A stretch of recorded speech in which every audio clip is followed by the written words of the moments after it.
কয়েকদিন আগেই ছিল আমার বার্থডে। আমার বার্থডে উপলক্ষে আমার বন্ধু রূপ দুর্গাপুর থেকে একটা গিফট পাঠিয়েছে, কিন্তু কী গিফট পাঠিয়েছে সেটা আমি জানি না। ও জাস্ট বলে দিয়েছে তোর নামে একটা গিফট যাবে, তুই সেটা নিয়ে নিস। আমার বাড়ির ঠিকানায় পাঠিয়ে দিয়েছে। তো আমার তো মনে হচ্ছে প্যাকেট দেখে এটা একটা জ্যাকেট আছে, কিন্তু তাও আমার ডাউট হচ্ছে যে আদৌ কি জ্যাকেট আছে। চলো বন্ধুরা আনপ্যাক করে দেখি কি আছে। আরে বাস, এটা তো মনে হচ্ছে জ্যাকেট না, এটা একটা টেডি বিয়ার। তারাও বন্ধুরা পুরোটা আনপ্যাক করি, দেখা যাক কেমন টেডি বিয়ার পাঠিয়েছে রূপ। ওয়াও, দেখো বন্ধুরা কি সুন্দর একটা গিফট পাঠিয়েছে আমার জন্য রূপ।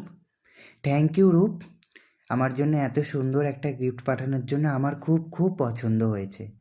দেখ, উপহারটা দামি নয়, দামি হলো ভালোবাসাটা। তুই যদি আমার জন্য একটা লজেন্সও পাঠাতিস সেটা